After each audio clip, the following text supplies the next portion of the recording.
Alright, halfway house. It is Tuesday. Just dropped my beer. Went off like a goddamn grenade. Switch it up, go with the red one this afternoon. So, show y'all how to fix a terminal. So, I've obviously already got it cut off. But it's corroded all the fuck, obviously. And so it won't stay on. And it won't tighten because it's fucking 15 years old. So make sure you can take a 4-inch wood screw and screw it through your battery. And then wonder why you got fucking electrical issues. Make sure your coolant is at least 1.5 gallons low. Don't put a hose clamp there, because you gotta have some sort of pressure relief. If your head gaskets are blown, I would highly recommend taking silicone and siliconing the fuck out of this with some gray Jesus. Put this turd back on. Boom, now you got your sealed coolant system. And if it does have to blow, let it blow off there, and the coolant blowing onto the engine will cool it off. But we're going to talk about the fucking battery terminal primarily. So, make sure it had a bad enough connection to where it, got hot and burned through it, melted it. Trim this shit back. This is a 1 gauge. Make sure you order from your buddies at Napa and they don't give you any of the solder pellets for it. Make sure that the heat shrink is too fucking small and it barely fits over the fucking thing. So then you got to go to Vato's Own because they're, closer, and they have the smallest selection of solder on earth. So you get some of this 4060. Make sure you buy one of these. That doesn't work worth the fuck usually.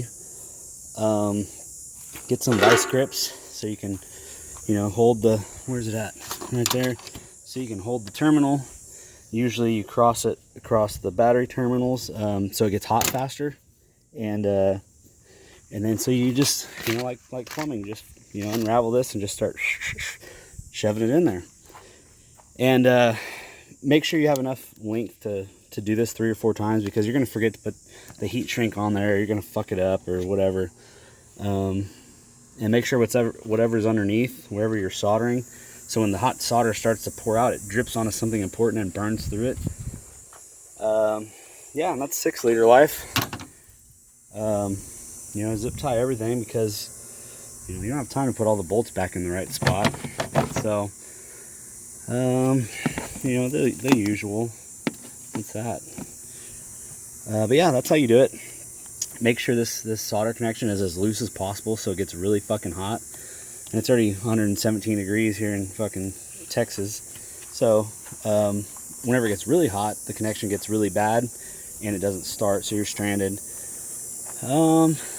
What else? This one's not too bad. Battery looks like dog shit. This one's pretty tight. Actually, the grounds aren't too bad on this thing.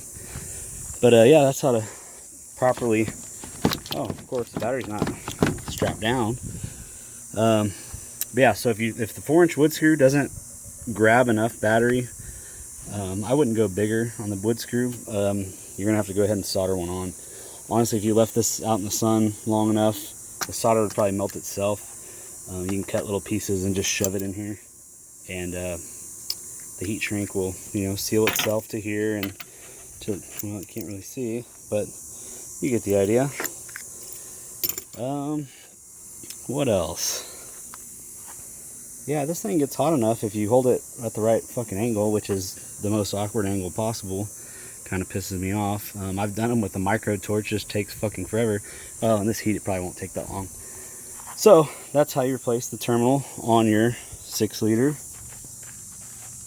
Power Stroke.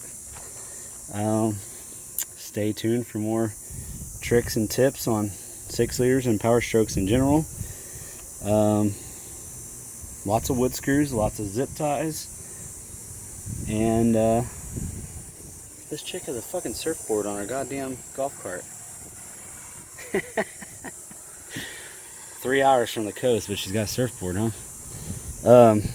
Yeah, and honestly, while you're working on it, make sure you don't disconnect the terminals and just let this arc out on everything.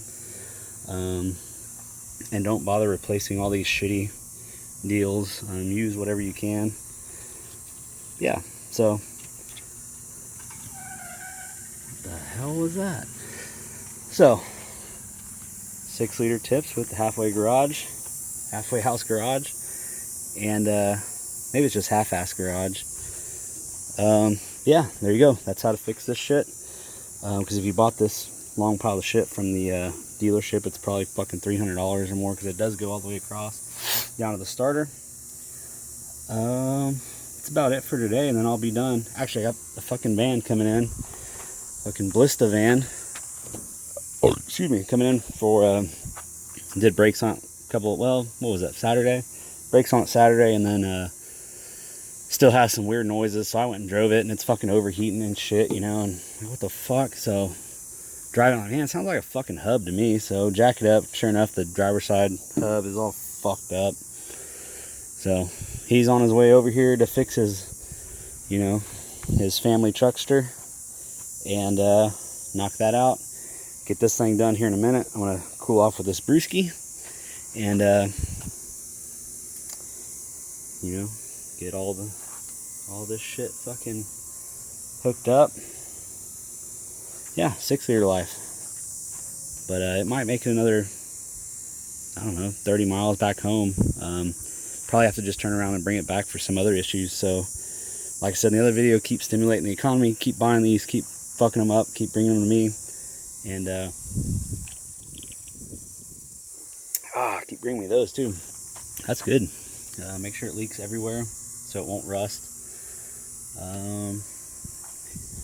Not really sure what this is about, but cut a big hole in your bed. That helps something. Yeah, 6-liter life, 6-liter day.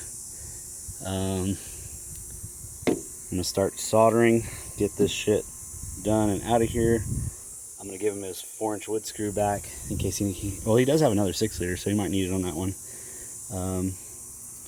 Probably not even bother cleaning that up, because what's the point? It's just gonna come back for issues because this battery's trash. And yeah, then we'll get going on that clean, fine automobile out there. I will see y'all later. Halfway house, half-ass garage, or whatever we call it. See y'all.